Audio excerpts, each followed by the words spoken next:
በስመ አብ ወወልድ ወመንፈስ ቅዱስ አሃዱ አምላክ አሜን። ይትባረክ እግዚአብሔር አምላክ አበዊነ ለዘብጽሐነ እስከዛቲ ሰዓት ቅድሚ ኩሉ ልዕሊ ኩሉ ናብዛ ሰዓት እዚኣ ዘብጽሐና ናይ አቦታትና ናይ ቅዱሳን አምላኽ ናትና እውን አምላኽ ቅዱስ እግዚአብሔር ስሙ ዝተኸበረን ዝተመስገነን ይኹን። እማ አምላክ ወላዲተ አምላክ ቅድስተ ቅዱሳን ድንግል ማርያም ስለ ፍጹም አዶነታ ስለ ፍጹም ክብራ ክብርን ምስጋናን ይብጽሐያ። ከምኡ እውን ቅዱሳን አቦታትና ቅዱሳን አዴታትና ብዝተወሃቦም ክብሪ መጠን ኩሉ ምስጋና ይብጽሐዮም። ኣብ ዝተፈላለየ ዓለም ኮይንኩም እዚ መንፈሳዊ ሚድያ እዚ እትከታተሉ ስድራ እግዚአብሔር ኣብ መስቀል ተሰቂሉ ፍጹም ዝኾነ ሰላሙ ብዝሃበና ብኢየሱስ ክርስቶስ ፍጹም ሰላም ከመይ ትጸንሑ ከመይ ትኾኑ ሰላም እግዚአብሔር ምስ ኩላትኩም ይኹን።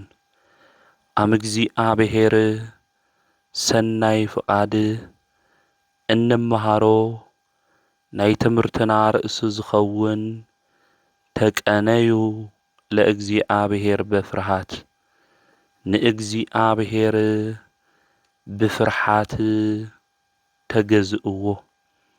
እዚ ቃል እዚ እንረኽቦ ኣብ መዝሙረ ዳዊት ምዕራፍ 2 ቁጽሪ 1 እዩ።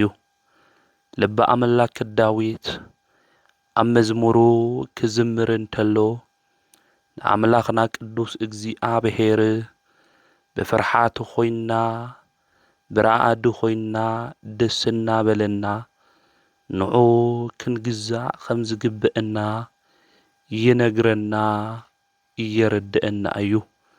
ሊቁ ባሕረ ጥበባት ቅዱስ ያሬድ ድማ ኣብ ጾመ ድጓ ዘዘወረደ ተቀነዩ ለእግዚአብሔር በፍርሃት ወተሃሰዩ ሎቱ በራእድ እስመ ለዓለም ምሕረቱ እናበለ ኣብ ናይ ሰንበት መዝሙሩ አምላኹ ቅዱስ እግዚአብሔር ከምስግን እንተሎ ንምልከት ኢና። በኦርቶዶክሳዊት ተዋህዶ ቤተ ክርስቲያን ዕለት 11 ዝኽሩ እንገብረሉ ሊቁ ማህሌታይ ዓርኪ ሱራፊኤል እናበልና እንጽውዖ ናይ ዜማ ደራሲ መጻሕፍቲ ድማ ከም ንህቢ ዝቐሰመ ናይ ዜማ ስርዓት ድማ ብምንዳፍ ናይ ዓመት ቀለም ዘዳለወ ጥዑመ ልሳን ቅዱስ ያሬድ እዩ።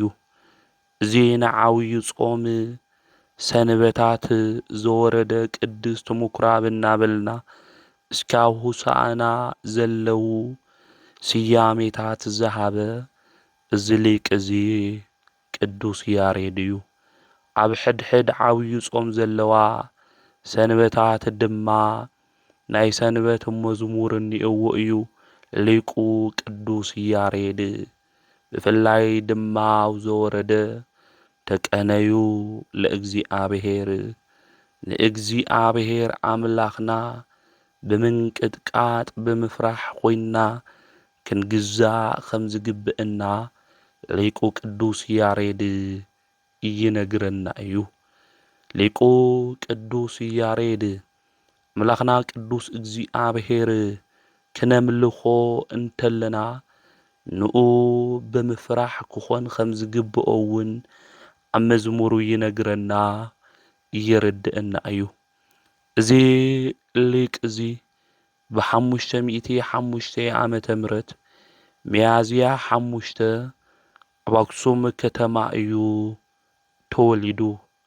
አቡኡ አውዲዩ አዲኡ ድማ ታውክልያ ይበሃሉ። እዚ ሊቅ እዚ ካብ ህፃንነቱ ጀሚሩ ብናይ ቅድስና ብንጽህና መንገዲ ዝተጓዓዘ እግዚኣብሔር ድማ ዝፈርሕ ዝነበረ ሊቅ እዩ። ወዲ 7 ዓመት ምስ ኮነ ድማ ኣብ ኣክሱም ገበዝ ናብ ዝነበረ ኣባ ጌዲዎን ይወስድዎ። ኣባ ጌዲዎን ድማ ኣብ ኣክሱም ቤተ ጉባኤ መምህር እውን ዝነበረ እዩ። ኣብ ትምህርቱ ግን እዚ ሊቅ እዚ ዘርእዮ ዝነበረ ውፅኢት ጽቡቕ ኣይነበረን። መምህሩ ይግስጾን ይቁጥዖን ነበረ። ናይ መምህሩ ተግሳጽን ቁጥዐን ድማ ምዕጋስ ይኽእል ኢሉ ሊቁ ቅዱስ ያሬድ ካብ መምህሩ ተፈልዩ ክኸድ ድማ ደለየ።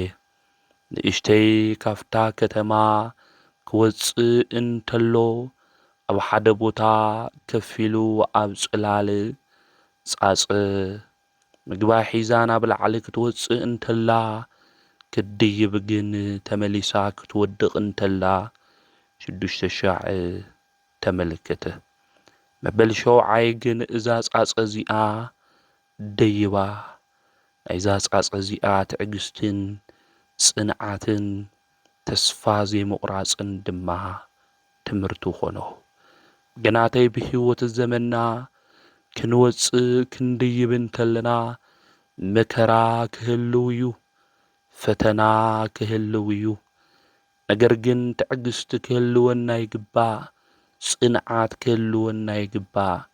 ህይወት ከም ዝደለየቶ ተስፋ ክተቑርጸና እኳ እንተሓሰበት ተስፋና ኣምላኽና እግዚኣብሔር ስለ ዘሎ ኣርዑትና ኩሉ ድማ ከቕልለልና ዝኽእል ጐይታ ኣምላክ እግዚኣብሔር ከም ዘሎ ፈሊጥና ተረዲእና ብትዕግስቲ ኾይንና ተስፋ ብዘይምቑራጽ ኣምላኽና ቅዱስ እግዚኣብሔር ክንጽበዮ ይግባእ።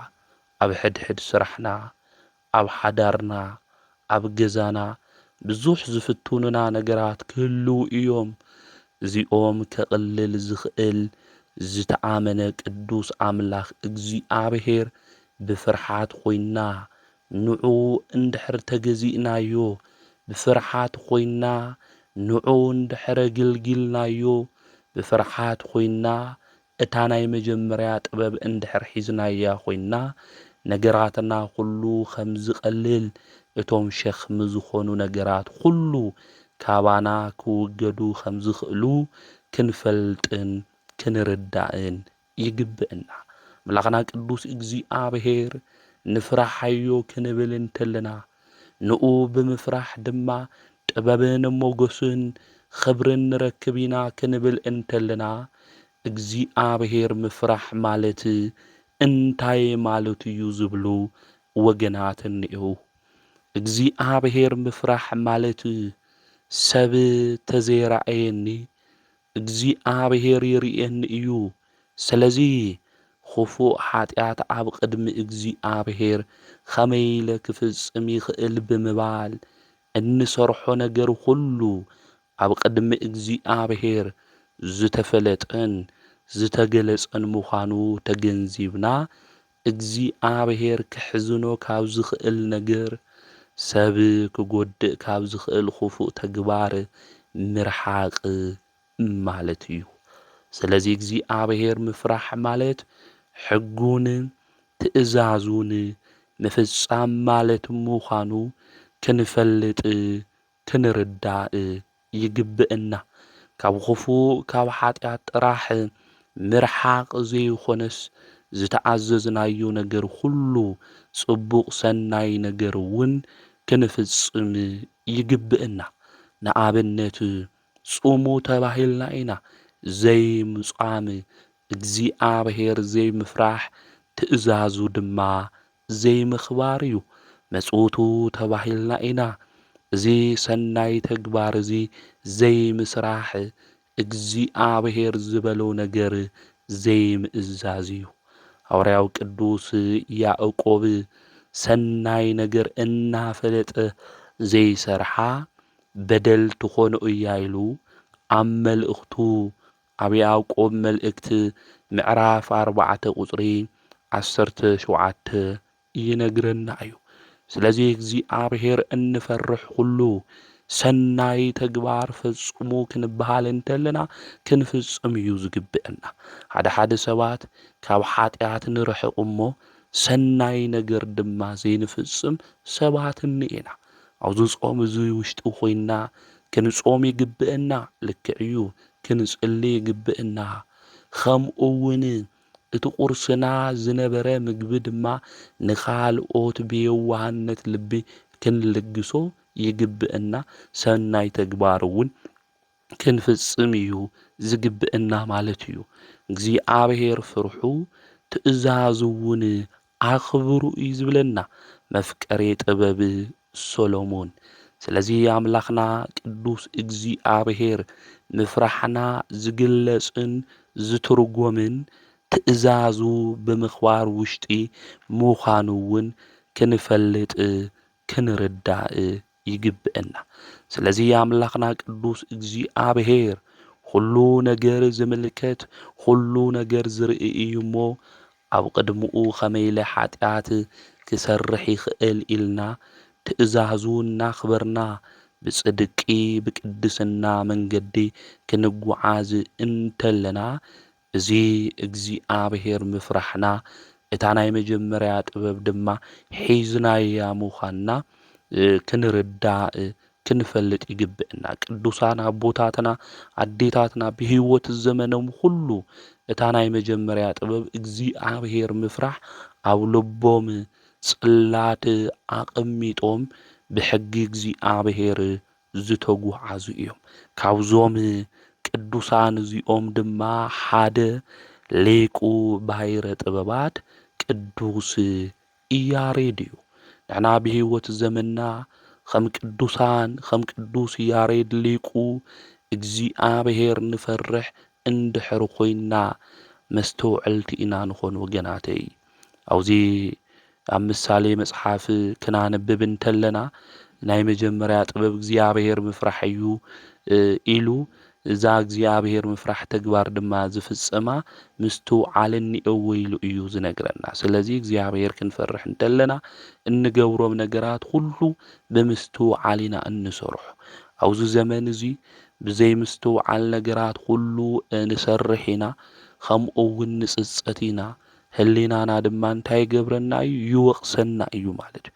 ስለዚ ህሊናና ካብ ዝወቕሰና ከንቱ ካብ ዝኾነ ነገር ሁሉ ክንወፅእ ካብ ስምዒታዊ ተግባር ሁሉ ወፂና ብምስትውዓል መንገዲ ክንጓዓዝ እንድሕር ኮይንና ናይ ጥበብ ሁሉ መፍለቂት ወይ ከዓ ፍንጪ ዝኾነት እግዚኣብሔር ምፍራሕ ክንፍጽማ ገንዘብ እውን ክንገብራ ይግብአና ማለት እዩ።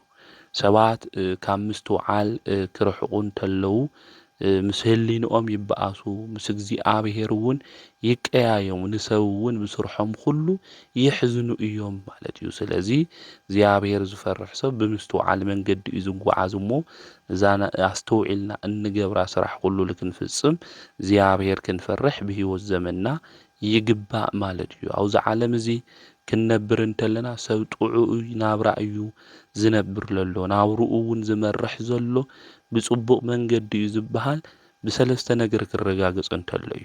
እቲ ሓደ ምስ ህሊንኡ ሰላም ክህልዎ እንተሎ፣ ከምኡ እውን ምስ እግዚኣብሔር፣ ከምኡ እውን ምስ ሰባት ዘለዎ ርክብ ጥዑይ ክኾን እንተሎ፣ ኣብዚ ምድሪ እዚ ክነብር እንተሎ ትርጉም እኒአዎ። ናብርኡ እውን ጥዑይ እዩ፣ ናብርኡ እውን ብጥዑይ መንገዲ መሪሑ እዩ ዝበሃል ማለት እዩ። ስለዚ ጥዑይ ዝኾነ ህይወት ናብራ ንክህልወና ዝገብር እንታይ እዩ ተተባሂሉ ፈሪሃ እግዚኣብሔር እዩ። እግዚኣብሔር ንፈርሕ እንድሕር ኮይንና መስተውዕልቲ ስለ እንኾን ኣብ ህይወት ዘመንና ሁሉ ሊቁ ቅዱስ ያሬድ ስለ ፈሪሃ እግዚኣብሔር መሰረታዊ ትርጉም ክናገር እንተሎ ፈሪሃ እግዚአብሔር ጥበብ ወምክር ኢሉ ክናገር እንተሎ እግዚአብሔር ምፍራሕ ጥበብን ምክርን እዩ። ካብ ክፉእ ነገር ሁሉ ምርሓቅ እዩ። እዚ ሓቀኛ ምስትውዓል እዩ ብምባል ካብ ክፉእ ነገር ሁሉ ምርሓቅ እግዚአብሔር ናይ ምፍራሕ ውፅኢት ምዃኑ እውን ባሕረ ጥበባት ቅዱስ ያሬድ ይነግረና የረድአና እዩ። ስለዚ ንሕና ብህይወት ዘመንና ኩሉ ኣምላኽና ቅዱስ እግዚአብሔር ክንፈርሖ ይግብአና፣ ልሕጉ ልትእዛዙ ክንግዛእ እዩ ዝግብአና። ኣምላኽና ቅዱስ እግዚአብሔር ክንፈርሖ እኒአና ክንብል እንተለና ግን ብምንታይ መልክዑ እግዚአብሔር ክንፈርሖ እኒአና? ሓደ ሻዕ ምፍራሕ ክበሃል እንተሎ አሉታዊ ኣተሓሳስባ ዝሓስቡ ሰባት ስለ ዘለው እዩ። እግዚአብሔር ክንፈርሖ እኒአና ክንብል እንተለና ግን ካብ ፍቕሪ ካብ ኣኽብሮት ዝተለዓለ እዩ ክኾን ዝግባእ፣ ክቐፅዐኒ እዩ ከምኡ እውን ኣምላኽ ቅዱስ እግዚአብሔር ክፈርደለ እዩ እናበልና እናፈራሕና ዘይኮነስ ውላድና ብኡ ዝፈርሖ ካብ ምኽባር ዝተለዓለ እዩ። ኣብ ገዛ ዘግልግል ሰራሕተኛ ግን ነቲ ኣብ ገዛ ዘሎ ሓላፊ ወይ ከዓ ናቲ ገዛ በዓል ዋና ዝፈርሖ ግን ካብ ምኽባር ዝተለዓለ ይኾነ ደሞዘይ ክቆርፀኒ ካብ ስራሕ ከባር ካብ ገዛ ከውፀኒ ደሞዘይ ክቐርየኒ እዩ ኢሉ እዩ። ውላድ ግን ላብኡ ዝፈርሖ ካብ ፍቕሪ ዝተለዓለ እዩ። ከውፀኒ እዩ፣ ደሞዘይ ክቕንሰኒ እዩ፣ ክእስረኒ እዩ ኢሉ ይኾነ ማለት እዩ። ኣቦይ ስለ ዝፈትወኒ ከመይ ኢለ ከቕይሙ ይኽእል፣ ከመይ ኢለ ክሕዝኖ ይኽእል ኢሉ ካብ ፍቕሪ ዝተለዓለ ውላድ ናብኡ እንታይ ገብሮ የኽብሮ። ንሕና እውን ኣምላኽና ቅዱስ እግዚአብሔር ክንፈርሖ ዝግብአና ብዚ መንገዲ እዚ ምዃኑ ክንፈልጥ ክንርዳእ ይግብአና። ኣምላኽና ቅዱስ እግዚአብሔር ንኣና ክብል ደም ወሲሱ እዩ፣ ስግኡ ቆሪሱ እዩ፣ ብዝፈጠሮ መልሓስ ተጸሪፉ እዩ። ስለዚ ዛቦይ እዚ ከመይ ኢለ ክሕዝኖ ይግባእ፣ መራራ ዝኾነ ነገር ጥዒሙ ጥዑም ዝኾነ ነገር ንዓና ኣስቲና እዩ። ዝመረረ ህይወትና ናይና ንክልወጥ ጥዑም ንክኾን ህይወትና ገይሩልና እዩ። ብውልድነት ክብሪ እውን ኣኽቢርና እዩ።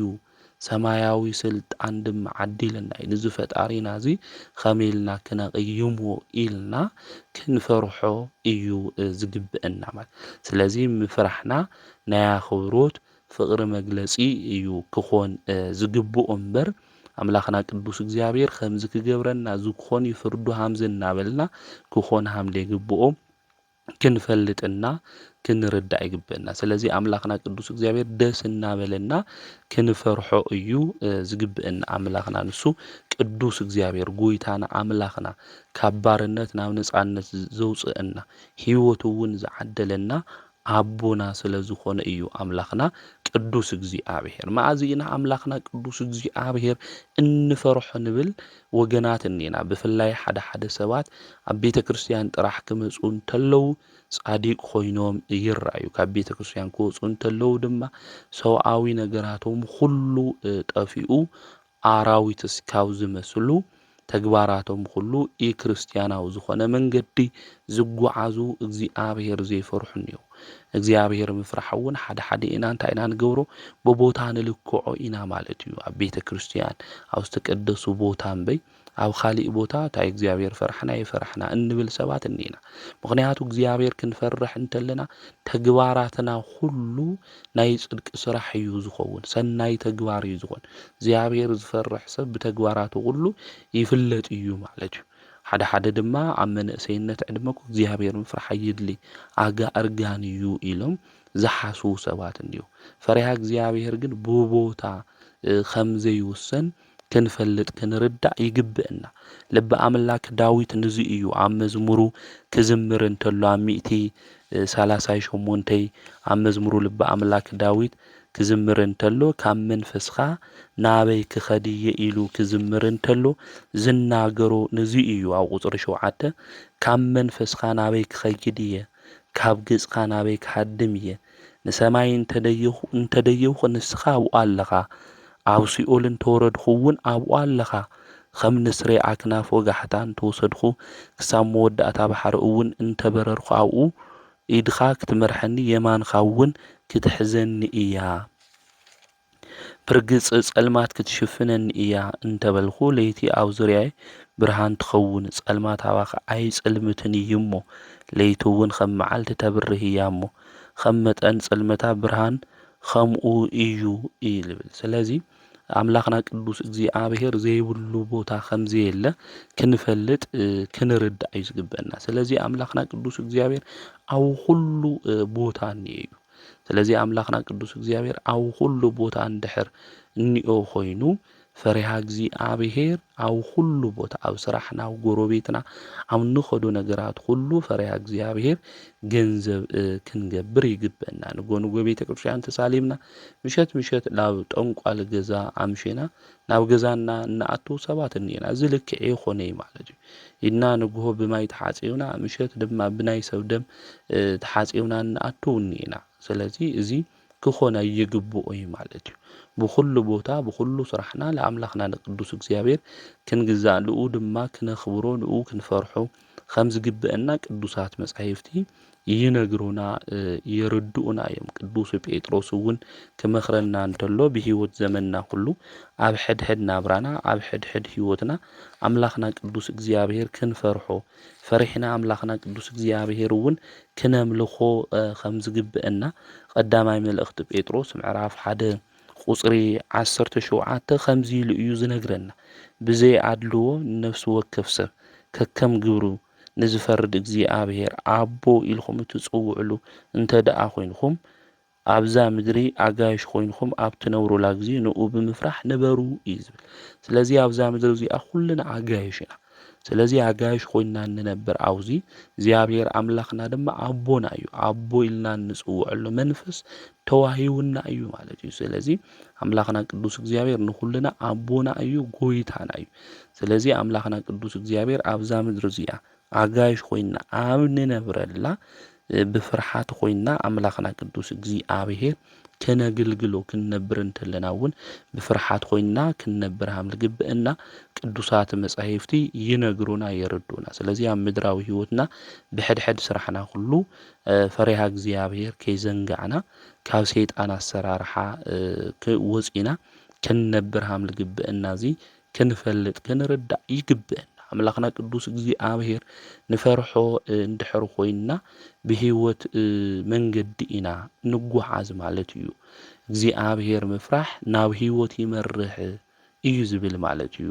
ኣብዚ ኣብ መጽሓፈ ምሳሌ ምዕራፍ 19 ከነንብብ እንተለና ማለት። ስለዚ ኣምላኽና ቅዱስ እግዚኣብሔር ንፈርሖ እንድሕር ኮይና ብሂወት መንገዲ ከም ንጓዓዝ ኢና ክንፈልጥ ዝግብአና። ባሕረ ጥበባት ቅዱስ ያሬድ እውን ኣብ ሂወቱ ሁሉ ክንምልከት እንተለና ክንርኢ እንተለና እግዚኣብሔር ብምፍራሕ መንገዲ ውሽጢ ስለልተጓዓዘ ብዙሕ ሚስጥራት እውን ተገሊጹሉ እዩ። ከም ንህብ እውን ዘይቀሰሞ መጻሕፍቲ የለይ ዘየንበቦ የለይ። 5 መጻሕፍቲ እውን ቅዱስ ያሬድ ናይ ዜማ መጻሕፍቲ እኮ ደሪስልና እዩ። ድጓ፣ ጾመ ድጓ፣ ዝማሬ ምዕራፍ መዋሲኢቱ እኮ ደሪስልና እዩ። አንቀጸ ብርሃን እውን ቅዱስ ያሬድ እዩ ደሪስዎ ማለት እዩ። ስለዚ ቅዱስ ያሬድ እዞም መጻሕፍቲ እዚኦም ዝጸሓፈ ብሂወት መንገዲ ናይ ሂወት ነገር ሁሉ ቃል ድማ ዝሃወመን እዩ እንድሕር ኢልና ኣምላኽና ቅዱስ እግዚኣብሔር እዩ። ቅዱስ ያሬድ ዳሕር ናብ ሰሜን እምባታት ኸይዱ ኣብ ደብረሃዊ 22 ዓመት እውን ብምናኔ ኣብኡ ተቐሚጡ እዩ ቅዱስ ያሬድ ምስ ኣራዊት ኣብኡ በረዶ ዝበዝሖ ቦታ እዩ። እዚ ኩሉ ተዓጊሱ ኣምላኹ ቅዱስ እግዚኣብሔር ብፍርሓት ኮይኑ ንኣምላኹ እግዚኣብሔር ባሕረ ጥበባት ቅዱስ ያሬድ ተገዚኡ እዩ ማለት እዩ።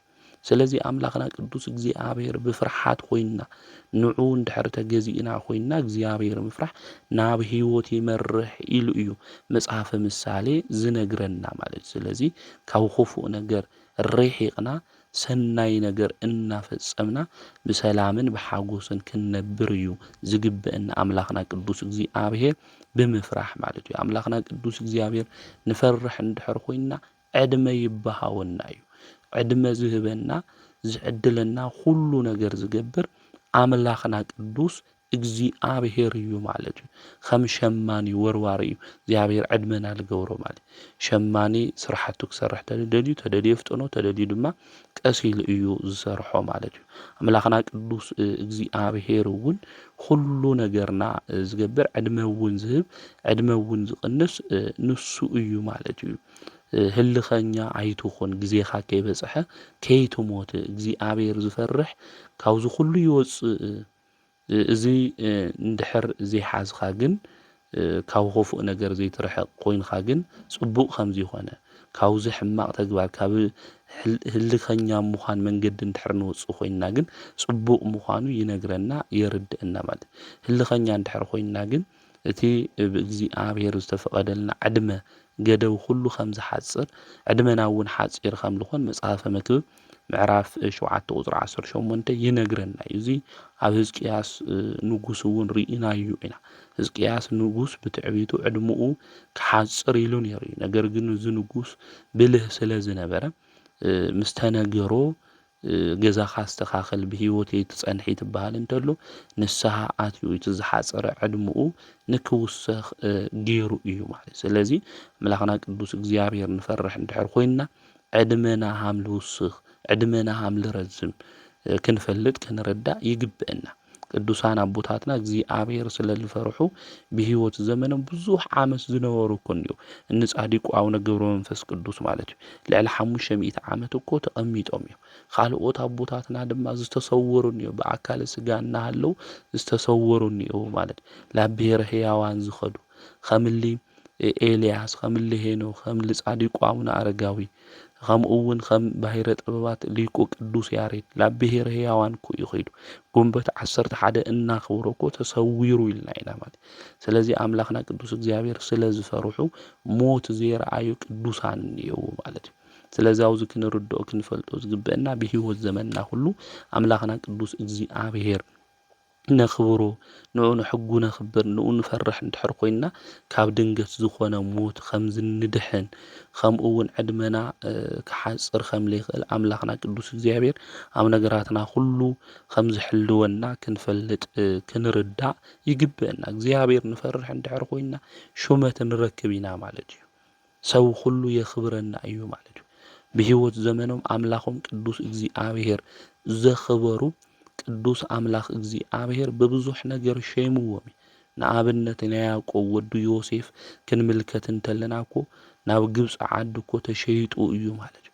ናብ ግብፂ ዓዲ ተሸይጡ ኣብኡ ባርያ ኮይኑ ኣገልጊሉ እዩ ማለት እዩ። ናይቲ ንጉስ ሰበይቱ ናይ ጲጢፋራ ማለት እዩ ዝሙት ንክፍጽም እውን ኣብቲ ግዜ እሱ ንዓምሳይ ደቅስ ኢላቶ እያ። ንሱ ግን እንታይ ኢሉ ሰብ እኳ ተለይረአየና መን ይርአየና? እግዚኣብሔር ይርአየና። ፈሪሃ እግዚኣብሔር ማለት እዚ እዩ መንእሰያት ክንመሃሮ ዝግብአና ማለት እዩ። ኣብዚ ዘመን እዚ እኮ ብጸልማት ተጎልቢብና እንገብሮ ሰብ ይርአየና ኢልና እንፍጽሞም በደላት ኃጢአታት እኮ ብዙሓት እንየው እዮም። ዮሴፍ ግን ብመንእሰይነት ዕድሙ ዝቐሊል ነገር ይኾነ ሰበይቲ ንጉስ እያ ተሓትወለላ እምቢ እንድሕር ኢልዋ ናብ እስር ቤት ከም ዝኣቱ ብዙሕ መከራ ከም ዝበጽሖ ዮሴፍ ይፈልጥ እዩ። ነገር ግን ኃጢአት ሰሪሐ ካብ ዝኸብር እግዚኣብሔር ምፍራሕ ገዲፈ ናይ ንግስና ቦታ ካብ ዝሕዝ ኣምላኸይ ቅዱስ እግዚኣብሔር ፈሪሐ ናብ እስር ቤት ዋላ ተኣተውኹን እሱ የውፅአኒ እዩ ኢሉ ኣምላኸይ ቅዱስ እግዚኣብሔር ኣቕድሚኡ ከመይ ኢለ ኃጢአት ክሰርሕ እየ ኢሉ እታ ሰበይቲ ንጉስ እምቢ ኢልዋ ኣብ መወዳእታ ድማ ናብ እስር ቤት ዮሴፍ ኣትዩ እዩ። ኣምላኽና ቅዱስ እግዚኣብሔር ግን ካብ ቤት ማእሰርቲ ንዮሴፍ ኣውፅኡ ንክሽዮም ገይርዎ እዩ ማለት። ስለዚ ዮሴፍ ወዲ ያዕቆብ ክሽዮም ዝኾነ ኣብ ባዕድ ዓዲ ማለት እዩ። ኣብ ዘይፈልጡ ዓዲ እግዚኣብሔር ንጉስ ገይሩ ካብ ፈርዖን ቀፂሉ ዝነበረ መራሒ ኣብ ቤተ መንግስቲ መን እዩ ነይሩ? ዮሴፍ እዩ ነይሩ። ስለዚ ዮሴፍ እዚ ክብሪ እዚ ንክሽዮም ዝገበሮ እንታይ እዩ እንድሕር ኢልና እግዚኣብሔር ስለ ዝፈርሕ እዩ። ንሕና እውን ኣብዚ ዓለም እዚ ዘለዉ ችግራት ፀገማት ኩሉ ኣብ ልዕሊኦም ተሾይምና ክነሸንፎም ክንስዕሮም እንኽእል ሓይሊ ዝብሃወና እግዚኣብሔር እንድሕር ፈሪሕና እግዚኣብሔር ብምፍራሕ መንገዲ እንድሕር ተጓዒዝና እዩ። ከምኡ እውን እግዚኣብሔር እንድሕር ንፈርሕ ኮይንና ማለት እዩ ሰባት የኽብሩና እዮም። ኣብዚ ዓለም እዚ ክንነብር እንተለና ሰባት እንታይ ይገብሩና? ይፈርሑና እዮም። እግዚኣብሔር ጥበብ ይበና፣ ፍልጠት ይበና፣ ሓይሊ ይበና ማለት እዩ። ትንፈርሖ እናኽብሮ ኣምላኽና ዋልታና ይኾን ማለት እዩ። ኣቦና አብርሃም ክንምልከት ንኽእል ኢና አቤሜሌክ ዝበሃል ንጉስ ሰወይቱ ክወስደሉ ኢሉ ነገር ግን አብርሃም እግዚአብሔር ይፈርሕ ስለ ዝነበረ አቤሜሌክ ታይ የገበረ በኃይሉ ክወስድ ይኽኣል ኣብ ቅድመ አቤሜሌክ አብርሃም እውን ሞጎስ ክረክብ ክኢሉ ያቀድሙ አቤሜሌክ እኳ ተወሰዳ ኣብ ልዕሊኣ ግን ምንም ነገር ክገብር ሃምለ ይኽኣለ እግዚአብሔር ኣብ ልዕሊኡ መቅሰፍቲ ሃምለምጽ ነጊርዎ መሊሱ ንሳራ ንአብርሃም ከምዝሃቦ ቅዱስ መጽሐፍ ይነግረና የረድእና ያወሪ ዘፍጥረት ምዕራፍ 20 ከነንብብ እንተለና ማለት ስለዚህ እግዚአብሔር ንፈርሕ እንድሕር ኮይና እግዚአብሔር ኣብ ቅድሚ ሰባት ክንኽበር ይገብረና እዩ ማለት እዩ ስለዚህ እግዚአብሔር ዝፈርሕ ሰብ እንድሕር ኮይኑ ሞገሱ ክብሩ እንታይ ልዑል ዝበለ እዩ ማለት እዩ ዝኮግርሙ የፍርሕ እዩ እንብሎም ሰባት እኮ እንየው ሓደ ሰባት ማለት ስለዚህ ኣብ ቅድሚ ሰባት ልክንኽበር ሰባት እውን ንከኽብሩና እንድሕር ደሊና ኮይንና ዝኾነ ነገር እውን ኣብ ልዕሊና ልከይበጽሕና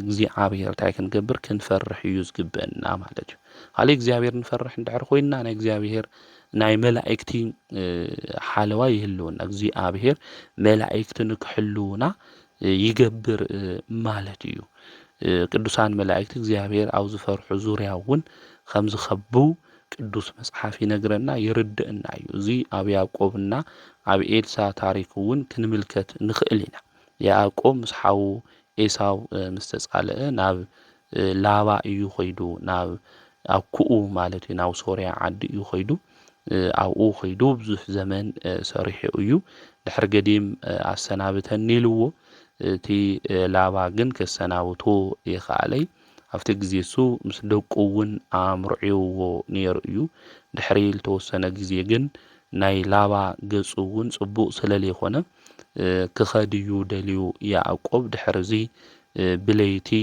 ካብ ላባ ገዛ ወፂኡ ኸይዱ እዩ ሰለስተ መዓልቲ እውን ተጓዒዙ ላባ ግን ኣብ ፈረሱ ኮይኑ ብሓደ መዓልቲ ናብኡ ክበጽሕ ክብል እንተሎ ናይ እግዚአብሔር መልአክ ናብ ላባ መጺኡ ኣብ ልዕሊኡ ምንም ነገር ከይትገብር ይኻይሉ እግዚአብሔር ተናጊርዎ እዩ ብሕልሙ ዝምስ ተመልከተ ላባ ምስ ወግሐ ድማ ናባኻ መጺአ ነይረ ናይ ኣቦኻ ፈጣሪ ግን ብለይቲ መጺኡ እናገሰጸኒ ሓዲሩ እዩ ንምንታይ ኢኻ ደቀይ ከም ዝተማረኻ ሒዝኻየን ኸይድኻ ሰዊርኻየን ካባይ ወሲድኻየን ኢሉ ላባ ተናጊሩ እዩ ማለት እዩ ደቀይ መሪቐ እየ ክበካ ነይረኒ ኢሉ ተናጊርዎ እዩ ማለት እዩ ዕርቂ እውን ገይሮም እዮም ካብዚ እንመሃሮ እንታይ እዩ ተተባሂሉ እግዚአብሔር ዝፈርሕ እንድሕር ኮይኑ ዝጻልኡና ነገራት ክፉእ ነገራት እኳ እንድሕር ሃልዮም ክፉኣት ሰባት እውን እንድሕር ሃልዮም ኣብ ልዕሊና ምንም ነገር ክገብሩ ከም ዘይኽእሉ እግዚአብሔር እውን ከም ዝግስጸልና ክንምልከት እዩ ዝግብአና እዚ ታሪክ እዚ ኣብ ኦሪት ዘፍጥረት ምዕራፍ 31 ክናንብቦ ክንምልከቶ ንኽእል ኢና ከምኡ እውን ነቢዩ ኤልሳ ክንምልከቶ እንተለና ኣብ ሰማርያና ኣብ ሶርያ ማእኸል ሬማት እትበሃል ዓድን እያ እና እዞም ሰማርያ ክብርትዑ እንተለዉ ይወስድዋ ሶርያ እውን ክብርትዑ እንተለዉ ይወስድዋ እዛ ቦታ እዚኣ ወልደ ኣዴር ድማ ኣብ ሶርያ ስለ ዝነበረ እዛ ቦታ እዚኣ መኺሩ እዩ ክወስዳ ኢሉ ነይሩ ኤልሳ ግን ኢዮራም ነጊርዎ ንኢዮራም ምስ ነገሮ እታ ቦታ እሷ ኸቢቡ ሒዝዋ እዩ ወልደ ኣዴር ድማ ማእኸልና ኮይኑ ዝናገር ሚስጥር ዘውፅእ ሰብ እኒኦ እዩ ኢሉ ተናጊሩ ኣብዚ ግዜ እዚ ከምዚ ኢሎም ተናገርዎ ስኻ ዝተናገርካዮ ይኾነ እትሓስቦ ነገራት ሁሉ ዝፈልጥ ናይ እግዚአብሔር ሰብ እኒኦ እዩ እዚ ነቢይ እዚ እዩ ዝናገር እምበር ኣብ ማእኸልና ዝስልል ኣካል የለ ኢሎም ይናገርዎ ማለት እዩ ኣብዚ ግዜ እዚ እቲ ንጉስ ኣበ እዩ ዝነብር ምስ በሎም እቲ ቦታ ይነግርዎ እሞ ሰራዊት ልኢኹ ንከምጽኡ እዩ ኣዚዙ ነቲ ነቢይ ማለት እዩ እና እቲ ነቢይ ከምጽእዎ ኣብቲ ዘለዎ ቦታ ኸቢቦም ነይሮም እቲ ደቀ መዝሙሩ እዚ ኩሉ ነገር ምስ ረኣየ ብሰራዊት ተኸቢብና ኢና ኢሉ ንመምህሩ ይነግሮ ኤልሳ ግን ከምዚ ኢሉ ካብኦም ካብ ዘለው ምሳና ዘለው ይበልጹ ስለዚ ኣይትፍራሕ ኢሉ ተናጊርዎ ኣብዚ ግዜ እዚ ናይ ልቡ ዓይኒ እግዚኣብሔር ንክኸፍተሉ እውን ጸልዩ እቲ ናይ እግዚኣብሔር ነቢይ ኤልሳ ተደቀ መዝሙሩ እውን ተጨኒቁ እዩ ነይሩ። ዓይኑ ምስ ተኸፈተ ግን ኩሉ ነገር ተመልኪቱ ኣብ ሰረገላ ሓዉ ሰረገላ ኮይኖም መላእክቲ ኣብ ፈረስ ተቐሚጦም ተመልኪቱ እዩ ማለት እዩ። ስለዚ እግዚኣብሔር ንዝፈርሑ ቅዱሳን መን ይሕልዎም እዩ እንድሕሪልና ናብ መላእክቲ ሓለዋ እኒኦዎም ኢሉ እዚ ልቢ ኣምላክ ዳዊት እውን ይተኣየን መልአከ እግዚአብሔር ኣውዶሙ ለእለ ይፈርሁ ወያድህኖሙ ኢሉ ዝዘመረ ናይ እግዚአብሔር መልአክ ኣብ ዝፈርሑ ሰባት ዙርያ ይሰፍር የድሕኖም ካብ መከራ ስጋ ካብ መከራ ነፍስ የድሕኖም እዩ ኢሉ ዝዘመረ ዝተናገረ ንዙ እዩ ማለት እዩ። ስለዚ ኣምላኽና ቅዱስ እግዚአብሔር ንፈርሕ እንድሕር ኮይና ካብ ፈተና ካብ መከራ ኩሉ ኣምላኽና ቅዱስ እግዚአብሔር ከም ዘድሕነና ክንፈልጥ ክንርዳእ ይግብአና። እግዚአብሔር ንፈርሕ እንድሕር ኮይና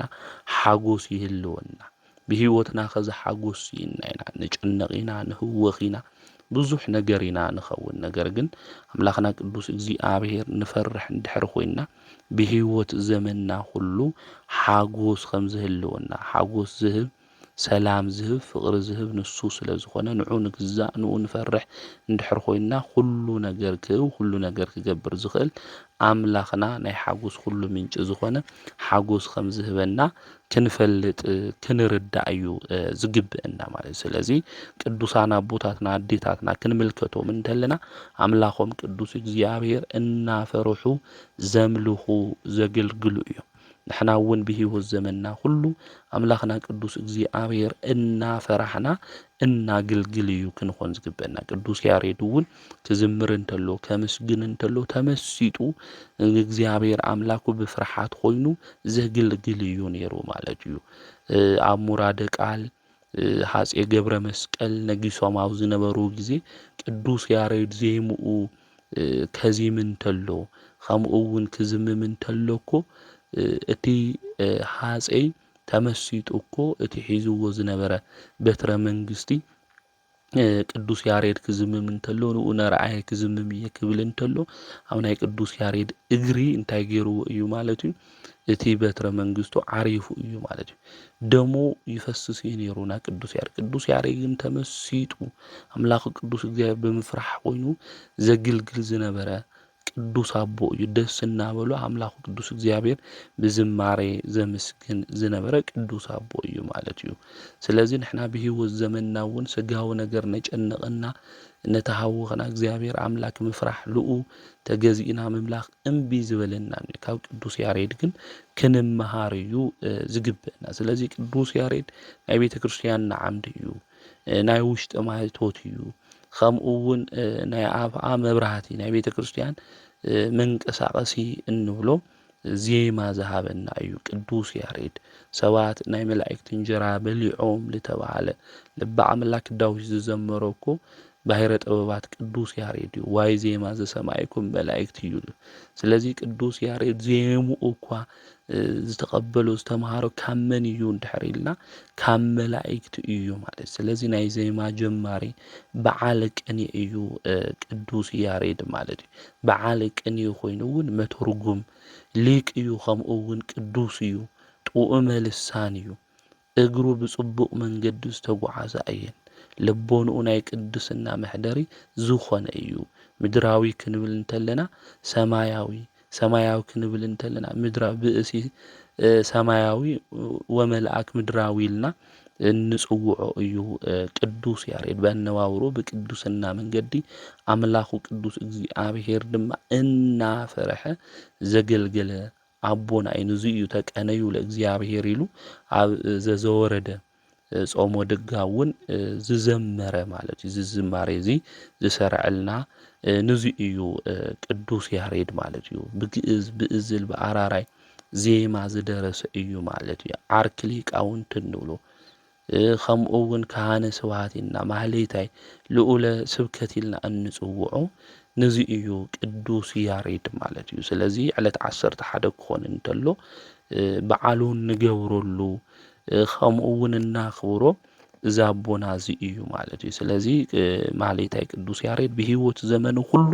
ብዙሕ ነገር እዩ ዘምህረና ማለት እዩ። እግዚአብሔር ከመኢልና ክንፈርሕ ልግበአና ቅዱሳት መጻሕፍቱ ሁሉ ና ቅዱስ ያሬድ ከነንብቦ እንተለና እግዚአብሔር ብምፍራሕ ከመኢልና ክንጓዓዝ ልግበአና ዝነግረና ናይ ሚስጥር መጽሓፍ ምዃኑ ሁልና ክንርድኦና ክንፈልጦ ይግበአና ማለት። ስለዚ ብሂወት ዘመንና ሁሉ አምላኽና ቅዱስ እግዚአብሔር ክንፈርሕ ንዑ ድማ እንታይ ክንገብር ክንእዘዝ እዩ ዝግበአና። አምላኽና ቅዱስ እግዚአብሔር ብፍርሓት ኮይንኩም ተገዝኡ ደስ እናበለና ድማ ለአምላኽና ቅዱስ እግዚአብሔር ክንግዛእ ልግበአና ልበ አምላክ ዳዊት ይነግረና እግዚአብሔር ብፍርሓት ተገዝኡ ብርአት ድማ ደስ ይበልኩም እዩ ዝብለና ማለት እዩ። ስለዚ አምላኽና ቅዱስ እግዚአብሔር ብምንቅጥቃጥ ኮይና ደስ እናበለና ሕጉ ትእዛዙ ክንፍጽም ይግበአና። ኣብዚ ዘመን እዚ ብዙ ጾም ዝውሽጡ ኮይና እኳ ትእዛዙ ምፍጻም እምቢ ኢሉ ዝኸብደና ብዙሓት እኒአና ኢና። ብሓጢአት ተወደቕና ተመሊስና ግን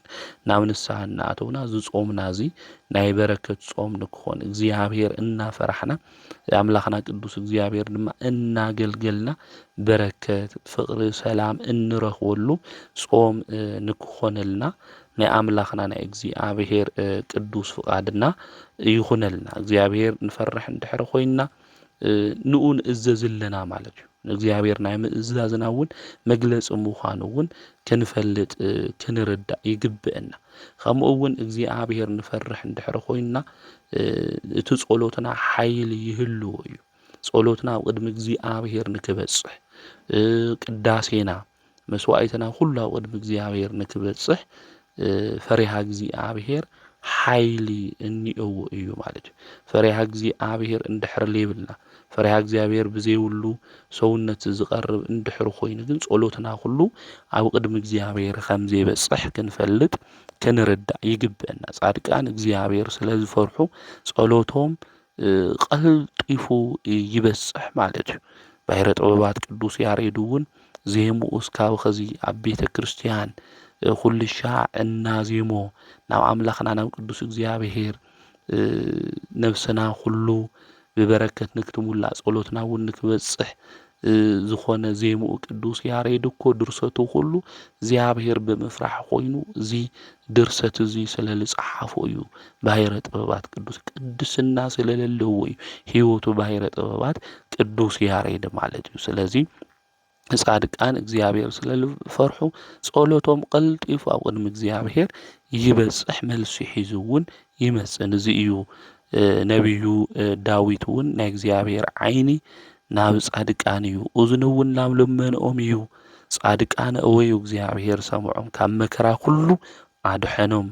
እግዚአብሔር ልቦም ንዝተሰበረ ቀረባ እዩ መንፈሶም ንዝተሰበረ የድሕኖም ብምባል ፈሪሃ እግዚአብሔር ብዝተሰበረ ልቢ ኮይኑ ዝተጸለየ ጸሎት እግዚአብሔር ፈጢኑ ከም ዝሰምዕ መልሲ እውን ከም ዝህብ ብነቢይ ሓዲሩ ነጊርና እዩ። ኣብ መዝሙር 33 ቁጥሪ 15 ከነንብብ እንተለና ማለት እዩ። ስለዚ እግዚአብሔር ክንፈርሕ እንተለና እግዚአብሔር ብምፍራሕ ውሽጡ ኮይና ጸሎትና ሁሉ ክንጽልይ እንተለና እቶም ዝነበሩ ሕትኽትኽ ዝብሉ ዝነበሩ ዝርቡሽና ዝነበሩ ጸልሚቶም ዝነበሩ ህይወትና ተስፋ ቆሪጾምና ዝነበሩ ነገራት ሁሉ መልሲ ሒዞም ከም ዝመጹ ህይወትና ልከይስተኻኸል ኣብ ውሽጥና ዝነበሩ ልማዳት ሁሉ ድማ ከም ዝወጹ ከም ዝስተኻኸል ክንፈልጥ ክንርዳእ ይግበአና ማለት። ስለዚ እግዚአብሔር ምፍራሕ ናይ ጸሎት ሓይሊ እውን ምዃኑ ምፍላጥ ምርዳእ የድሊ። እግዚአብሔር ዝፈርሕ ዝነበረ 100 ሓለቃ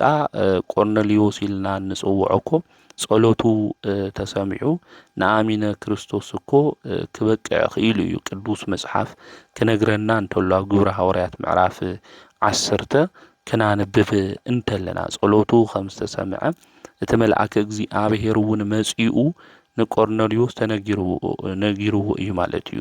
ጸሎትኻን ምጽዋትኻን ብእግዚአብሔር ቅድሚ በጺሑ እዩ ዓሪጉ እዩ ኢሉ ነጊርዎ እዩ። ጸሎቱ ምጽዋቱ ብእግዚአብሔር ቅድሚ ክበጽሕ ዝገበሮ ብእግዚአብሔር ምፍራሕ ኮይኑ ስለ ዘቕረቦ እዩ ማለት እዩ። ስለዚ ንሕና እውን እግዚአብሔር ብምፍራሕ ውሽጢ ኮይና እቲ ንጽልዮ ጸሎትና ሁሉ ሓይሊ ሃልይዎ መልስታትና እውን ንክምለስ አምላኽና ቅዱስ እግዚአብሔር ንዑን ንፈርሐሉ ልቢ ንክዕድለና ቅዱስ ፍቃዱ ይኹነልና። ስለዚ ለቅዱስ ያሬድ እግዚኣብሔር ብምፍራሕ ውሽጡ ኮይኖም ኣምላኾም ቅዱስ እግዚኣብሔር ዘገልገሉ ምዃኖም ክንፈልጥ ክንርዳእ ይግብአና። ከምኡ እውን እግዚኣብሔር ንፈርሕ እንድሕር ኮይንና ናብ ንስሐ መንገዲ ንኣትው ኢና ማለት እዩ። ስለዚ እንጽጸት ብምጽጻት ውሽጡ ኮይንና ኣምላኸይ እኮ በዲለ እየ ናብኡ ድማ ሕዚነ እየ ኣቕይሞ እዩ ጐይታዬ ኣምላኸይ እንብል እግዚኣብሔር ንፈርሕ እንድሕር ኮይንና እዩ። እግዚኣብሔር ለይንፈርሕ እንድሕር ኮይንና ግን ኣይንጽጸቲ ናብ ንስሐ መንገዲ እውን ከም ዘይንመጽእ ክንፈልጥ ክንርዳእ ይግብአና ማለት እዩ። ስለዚ ኣምላኽና ቅዱስ እግዚኣብሔር ንፈርሖ እንድሕር ኮይንና ናብ ንስሐ ህይወት እውን ከም ንመጽእ ክንፈልጥ ክንርዳእ ይግብአና። እግዚኣብሔር ዝፈርሑ ቅዱሳን ዝፈርሑ ሰባት ክንምልከት እንተለና ህይወቶም ብትሕትና ዝተመልአ እዩ ማለት እዩ። ስለዚ እንታና መጀመርያ ጥበብ ዝኾነት እግዚኣብሔር ምፍራሕ ኣብ ልቦናና ውሽጢ ኣቕሚጥናያ እንድሕር ኮይንና ናይ ትሕትና መንፈስ ይህልወና። ናይ ጥበብ በዓል ዋናታት እውን ከም ንኾን ህይወትና ኩሉ እውን ብጸጋ እግዚኣብሔር ከም ዝሙላእ ክንፈልጥ ክንርዳእ እዩ ዝግብአና። ነዚ እዩ እውን ተቀነዩ ለእግዚኣብሔር ብፍርሓት ኮይንኩም ንእግዚኣብሔር እንታይ ግበሩ ተገዝኡ እናበለ ልበ ኣምላክ ዳዊት ከምኡ እውን ባሕረ ጥበባት ቅዱስ ያሬድ ዝነገሩና ለዚ እዩ እሞ እግዚኣብሔር ብምፍራሕ ኮይንና ልክንግዛእ እግዚኣብሔር እናፈራሕና እውን እናጾምና እናጸለይና ከምቲ ሃም ደመና ኮይኖም እንሰምዖም ለለና ወረውግ ኩናት ዝኾኑ ነገራት ተወጊዶም ናይ ሰላም ነገር ንክመጸልና ናይ ኣምላኽና እግዚአብሔር ቅዱስ ፍቃድ ንክኾነና ፈሪሃ እግዚአብሔር ኣብ ልቦናና ክነቕምጥ ይግብአና ማለት እዩ። ናይ ባሕረ ጥበባት ናይ ቅዱስ ያሬድ በረከቱ ረድኤቱ ኣማላድነቱ ምስ ኩልና ህዝበ ክርስቲያን ይኹን። ከምኡ እውን እግዚአብሔር ብምፍራሕ ብዘመኖም ሁሉ ዘገልገሉ ብለማዓንተ ድማ በዓለ ዕረፍቶም ዝኾነ ቅዱሳን እኒአው እዮም። መጽሐፈ ስንክሳር ኣብ የካቲት 11 ክናነብብ እንተለና ሊቀ ጳጳሳት ኣብ ሮማ ድማ ፓትርያርክ ዝነበረ ብላትያኖስ ዝተባሃለ ዝኸበረ ኣቦ ብለማዓንቲ ብሰማዒትነት ዓሪፉ እዩ። እዚ ቅዱስ እዚ ፈላጥ ዝነበረ መንፈሳዊ ፍልጠት ድማ ዝነበሩ በመንፈሳዊ ፍልጠት ውሽጥ ድማ እግዚአብሔር እናፈረሐ በመንፈሳዊ ተጋድሎ ዝነብር ዝነበረ ኣብ ሮማ ዓዲ ድማ ፓትርያርክ ኮይኑ ኣብ ቅዱስ ጴጥሮስ ወንበር እውን ን12 ዓመት ብሰላም ዘገልገለ ቅዱስ ኣቦ እዩ። እቶም ህዝቡ እውን ናብ ዝቐንዐ ሃይማኖት ንክመጹ ዝመክር ዝነበረ ብፁዕ ቅዱስ ኣቦ እዩ። ኣብቲ ግዜ እሱ መኮንን ፊልጶስ ብንጉስ ቀላውዲዮስ ምስ ሞተም ብምትክእ ድማ እዚ ፊልጶስ ዝበሃል እዩ ነጊሱ። ኣብ ልዕሊ ምእመናን ድማ ዓብዪ መከራ እዩ ኣብፂሑ። ንጉስ ዳኪዮስ እውን ብዙሓት ብሰማዒትነት ንክሞቱ ገይሩ እዩ። ንእግዚአብሔር ፈሪሖም እግዚአብሔር ዝተገዝኡ ንኻሊእ ድማ ንግዛኢ ንዝበሉ ንጣዖት እውን የነምልኺ ንዑ የንብርከኺ ንዝበሉ ቅዱሳን መከራ ኣብፂሑሎም እዩ። ንጉስ ዳኪዎስ ብሰማዒትነቱ እውን ክሓልፉ ገይርዎም እዩ። ብዚ ዘመን እዚ ድማ ብፍላይ ን372 ዓመት ደቂሶም ድማ ዝተንስኡ 7 ሰባት ኣብ ኤፌሶን ከተማ መጺኦም መስጊድ ሰሪሖም እዮም። ኣብዚ ግዜ እዚ ጣዖት እውን ንከምልኹ እዮም ገይሮም። ኩሎም ጣዖት ንከምልኹ ንክስውኡ ኣገዲዶሞም። ነገር ግን ኣሕና እናምልኹ ኣምላኽና ቅዱስ እግዚአብሔር ብፍርሓት ኮይንና ደስ ኢልና ዝተገዛእናዮ ኣምላኽና ንሱ እዩ ዝበሉ ብሰማዒትነት ሓሊፎም እዮም። ኣብዚ ግዜ እዚ እዚ ፓትርያርክ እዚ ናይ ሮማ ኣቦ እዮም ፀዊዖሞ እዚ ኣምልኮ እዚ ንጣዖት ንክገብር ፀዊዖሞ። ንሱ ግን ናይ ክብሩ ኩሉ በዓል ዋና ዝኾነ ብኢየሱስ ክርስቶስ እየ ዝኣምን። ስለዚ ንዚ ጣዖት እዚ ኣነ እንታይ ገብሪ መስዋዕት ገይረ የቕርቢ ኢሉ ካብ ሮማ ናብ ኤፌሶን ከተማ ምስ ኸደ ነቶም ምእመናን እውን ኣምሂርዎም ንጣዖታት እውን ኣይስውእ ኢሉ ተናጊሩ እዩ። ኣብዚ ግዜ እዚ ንቃሎም እውን የሰምዒ ኢሉ ንኣማልኽቶም እውን ረጊሙ እዩ እዚ ፓትርያርክ እዚ ናይ ሮማ እቲ ንጉስ ግን ተቆጢዑ ከምኡ እውን ንሓደ ዓመት ዝኣክል ጽኑዕ ዝኾነ ስቅያት ኣሳቒይዎ እዩ ድሕሪ እዚ ስቅያት ምስ ሰልቸዎ እቲ ንጉስ ብሰይፊ ብለማዓንቲ ዕለት ርእሱ ቆሪጽዎ ናይ ምስክርነት ኣክሊል ብመንግስተ ሰማያት ድማ እዚ ቅዱስ እዚ ፓትርያርክ ተቐቢሉ እዩ ማለት እዩ ንእግዚኣብሔር ምስጋና ይኹን ንዓና እውን ብዚ ቅዱስ እዚ ጸሎት ይምሓረና በረከቱ እውን ምስ ኩልና ህዝቢ ክርስቲያን ይሁን ከምኡ እውን ብለማዓንቲ ንኣምላኹን እግዚአብሔር ቅዱስ መስዋዕቲ ገይሩ ሰውነቱ ኣቕሪቡ በዓለ ዕረፍቱ ዝኾነ ኣባ ኣውሎግዮ ኣንበሳዊ ዝበሃል መንፈሳዊ ኣቦ እዩ እዚ ቅዱስ እዚ ዓዱ ካብ ንጽቢን እዩ ወለዱ እውን ስርሖም ኩሉ ብጽቡቕ ፍጹም መንገዲ ዝነበረ ብወርቅን ብብርን ድማ በዓለ ጸጋታት ዝነበሩ እዮም ንደቁ ድማ ናይ ቤተ ክርስቲያን ትምህርቲ ኣምሂሮሞም እዮም ድሕሪ ዝተወሰነ ግዜ ድማ እቶም ወለዱ ዓሪፎም እዮም ናዚ ኣባ ኣውሎጎ ኣንበሳዊ ማለት እዩ ሓዲጎምሉ ዝኸዱ ንብረት ነይሩ እዚ ንብረት እዚ ድማ ንድኻታት ንምስኪናት ድማ ሂቡ መከራ መስቀል ተሸኪሙ ኣምላኹ ቅዱስ እግዚአብሔር ክኽተል እዩ ደልዩ ቅዱስ ወንጌል እውን ንዓይ ክስዕበኒ ዝደሊ መስቀሉ ተሸኪሙ እንታይ ግበረኒ ይከተለኒ ኢሉ እዩ ቅዱስ ወንጌል እውን ዝናገር እሞ እዚ ቅዱስ ወንጌል እዚ ቃል ዘኪሩ ገንዘቡ ሃፍቱ ኩሉ ሂቡ ኣባ ኣውሎጊን ናብ ዘለውዎ ገዳም እዩ እዚ ኣቦ እዚ ኸይዱ እዞም ኣቦ እዚኦም ድማ ብራእይ ሪኦም ነይሮም ስለዚ ናባኻ መንእሰይ ክመጽእ እዩ ተቐበሎ ምስቶም ዘገልግሉ መነኮሳት ምስኣቶም ይኹን ኢሉ እግዚአብሔር ራእይ ኣርእይዎ ነይሩ እዩ 3 ዓመት እውን ተፈቲኑ ፍጹም ኮይኑ ድማ ምስ ተረኸበ ናይ ምንኩስና ልብሲ ተኸዲኑ ናይ መላእክት አስኬማ እውን ለቢሱ እዩ እዚ ኣቦ እዚ ካብ ሰንበት እስካብ ሰንበት እናጾመ በብዙሕ ተጋድሎ እዩ ተቐሚጡ ምግቡ እውን እንጀራና ጨው ነይሩ ብመዓልቲ ብለይቲ 700 ግዜ ኣቡነ ዘበሰማያት እናበለ ምስ ስግደት ገይሩ እዩ ዝጽሊ ነይሩ ማለት እዩ ብዚ ተጋድሎ እዚ 40 ዓመት እዩ ተቐሚጡ ማለት እዩ ንሕና ከዚ ጾም መጽንዮ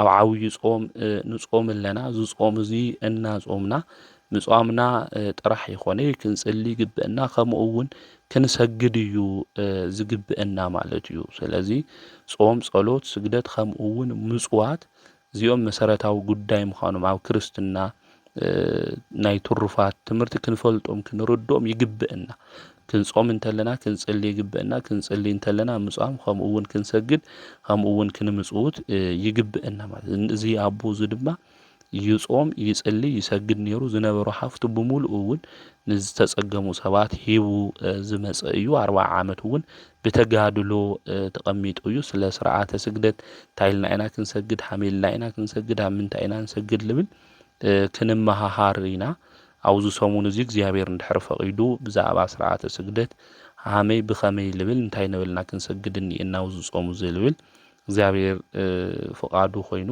ሓደ ቪድዮ ክንሰርሕ ኢና ማለት እዩ ሓሳብኩም ግን ኣብ ኮሜንት እውን ነጽሓፍኩም እዚ ትምህርቲ እዚ ይኹነልና ኢልኩም ኣብ ኮሜንት ጽሓፉ ኢኹም እግዚአብሔር ተፈቂዱ ንጉሆይ ምሸቲ 2 ቪድዮ ንምልቃቅ እውን ክንሙክር ኢና ማለት እዩ ናይ እግዚአብሔር ሓይሊ ምስ ኩላትና ይኹን ስለዚ ዛቦ 40 ዓመት ምስተጋደለ ላብ መምህሩ ኣባ ኣውሎጊን ኸይዱ ናብ በረኻ ክኸድ ናብ በዓቲ ሰሪሐ ኣብኡ ምስ ኣራዊት ኮይነ ብተጋድሎ ብብህትውና ክነብረኒ እኒ ኢሉ እቲ መምህሩ እውን ፈቂዱሉ 50 ዓመት ድማ ኣብ በዓቲ ብምናኔ ሰባብ ለይብሉ ኣብ በረኻ ማለት እዩ 50 ዓመት ተቐሚጡ እግዚአብሔር ኣምላክ ድማ ዘገልግልዎ 2 አንበሳታት ሂውዎ እዩ ማለት እዩ ሓደ እዋን ሓሚሙ አንበሳታት ዝሞቀ ማይ እዩ ደልዩ ማለት እቶም አንበሳ ምስተናገሮም እቶም አንበሳ ናብ ሓደ እምባ ኸይዶም ሓደ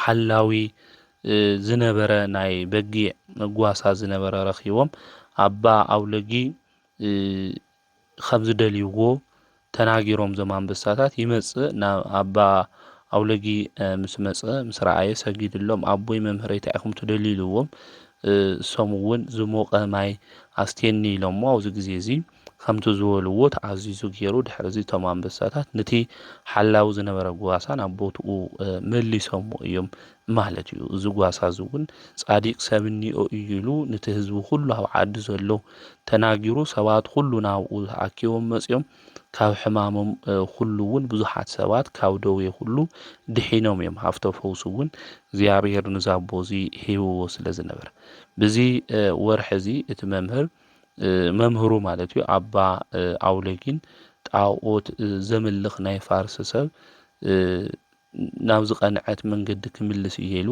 ናብ ፋርስ ዓዲ ክኸድ ደልዩ እቲ መምህሩ ማለት እዩ። ቦይኑ ግን ክኸድ የደለየ ኣውለጊን ወዱ ክጽውዕዎ ድማ ኣዝዩ መልእኽተኛታት ማለት ኣብዚ ግዜ እዚ መንፈስ ቅዱስ ነቶም አንበሳታት ንከስተውዕሉ ገይርዎም ማለት እዩ። ኣብዚ ግዜ እዚ መጻሕፍቱ ኩሉ ነገር ተሸኪሞም ምስቲ ኣባ ኣውለጉን ብሓደ ናብ መምህሩ ኸይዶም እዮም መምህሩ እውን ብሓጎስ ተቐቢልዎም እዩ ማለት እዩ። ክጓዓዙ እንተለዉ ጢግሮስ ሩባ ረኺቦም እዮም ብቲ ሩባ እሱ ክረኽቡ እንተለዉ ድማ ትሩባ እሱ እንታይ ገይሮም እዮም ማለት እዩ ትሩባ ተኸፊሉ ንኽልተ ተሻጊሮም እዮም ናብቲ ዓዲ እሱ እውን በፂሖም ዝቐንዐት ሃይማኖት እውን ተናጊሮም ንኣምላኾም ንእግዚኣብሔር እውን ክፈርሑ ክግዝኡ ሓምሊ ግብኦም ብዙሓት ሰባት ኣምሂሮም ናብ ዝቐንዐ ሃይማኖት እውን መሊሶም ብኣብ ብወልድ መንፈስ ቅዱስ ሽሙ እውን ኣጥሚቖም እዮም ማለት እዩ። እግዚኣብሔር ፈሪሖም እግዚኣብሔር ብምፍራሕ ውሽጢ ኮይኖም ድማ ንክጥመቑ ናብ ኣሚነ ስላሴ መንገዲ ንክመፁ ዝገበሩ እዮም ማለት እዩ። ብሓደ እዋን ድማ እዞም ቅዱሳን እዚኦም ጠምይዎም ምግቢ ንክደልዩ ኣባ ኣውልጎ ንዞም አንበሳታት እዚኦም ኣዚዝዎም ማለት እዩ እና እንጀራ ብኣድጊ ጽዒኑ ዝኸድ ሓደ ሽማግለ ነይሩ ምስቲ እንጀራ እውን ትህፃን ነይሩ ብጎኒ ማለት እዩ እና እዞም ኣድጊ እዚኦም ናፍቶም ቅዱሳን ንክመፁ ገይሮም ኣብዚ ግዜ እዚ እቲ ህፃን ርኡ ልታ አንበሳ ደንጊጹ ይሞት ማለት እዩ። እዞም ቅዱሳን እዚኦም ጸልዮም ድማ ንክድሕን ገይሮም እዮም ማለት እቶም ቅዱሳን እውን ተመጊቦም እቶም አንበሳታት እውን ነቶም ኣድጊ ካብ ዝነበርዎ ቦታ ንክምልስዎም እዚ ቅዱስ እዚ ተናጊሩ እዩ ማለት ስለዚ እዚ ቅዱስ ኣቦ እዚ ክንምልከትዎ እንተለና ካብ ቅዱስንኡ ዝተለዓለ አንበሳታት ይእዘዝዎ ነይሮም እቶም አንበሳታት እሱ ዝብሎም ነገር ሁሉ ይፍጽሙ ነይሮም እዮም ማለት እዩ።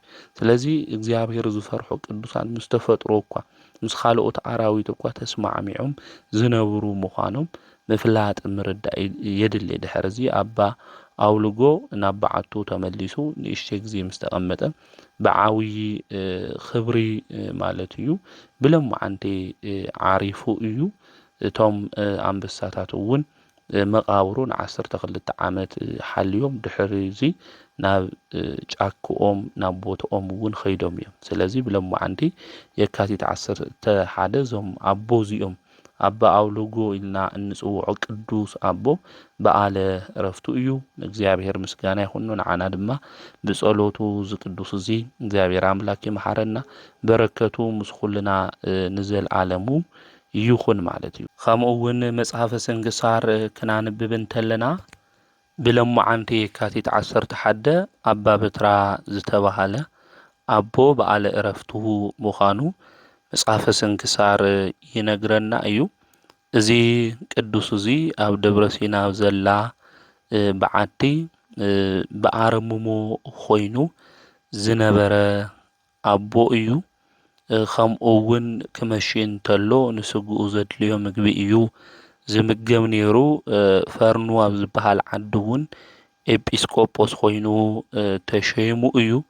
ትህርምቲ ድማ ዘብዝሕ ዝነበረ ሰውነቱ ድማ ብትርህምት ዘድክም ዝነበረ ቅዱስ ኣቦ እዩ። ደቀ መዛሙርቱ እውን ኦ ኣቦ ናብ ገዳም ኣብ በዓቲ ኣብ ነበርካ ትርህምት ኣያብዛሕኻይ ነርካ፣ ከዚ ግን ንምንታይ እዩ ምስ በልዎ ንሱ እውን ኣብ ገዳም ውሽጢ ብችግር እየ ነይረ ኸዚ ግን ምስ ብዙሓት ማእኸል እየ ዘለኹ ኢሉ ነዚ ድማ ንስጋይ ቀጽዓ ኣለኹ ኢሉ ተናጊርዎም ብተጋድሎ ድማ ንብዙሕ ዘመን ዝነበረ ኣቦ እዩ ኣባ በትራ ብለሙዓንቲ ድማ በዓለ ዕረፍቱ ምዃኑ መጽሓፈ ስንክሳር ይነግረና እዩ። ስለዚ ለኣምላኹ ለቅዱስ እግዚአብሔር ብትርህምቲ ኮይኑ ከምኡ እውን ብኣረመሞ ኮይኑ ንኣምላኹ ንቅዱስ እግዚአብሔር ዘገልገለ ቅዱስ ኣቦ እዩ ማለት እዩና ካብዞም ቅዱሳን ኣቦታትና ኣዴታትና እዚኦም ኩሎም እንመሃሮ ሰውነቶም መቅደሲ ገይሮም ንኣምላኾም ንቅዱስ እግዚአብሔር ዝሃቡ እዮም። ብሰውነቶም እውን ኣምላኾም ቅዱስ እግዚአብሔር ዘኽበሩ እዮም። እግዚአብሔር እናፈርሑ እውን ዝተገዝኡ ዘመስገኑ ዘምለኹ እዮም እሞ ንሕና እውን ብሂወት ዘመንና ኩሉ ኣምላኽና ቅዱስ እግዚአብሔር እናፈራሕና ኣምላኽና ቅዱስ እግዚአብሔር እውን ንዑ ንክንግዛእ ናቱ ቅዱስ ፍቃድ ይኹነልና። ዘምህረና ዝገሰጸና ናይ ኣቦታትና ኣምላክ ቅዱስ እግዚአብሔር ስሙ ዝተኸበረን ዝተመስገነን ይኹን። ወስብሐት ለእግዚአብሔር ወወላዲቱ ድንግል ወለመስቀሉ ክቡር።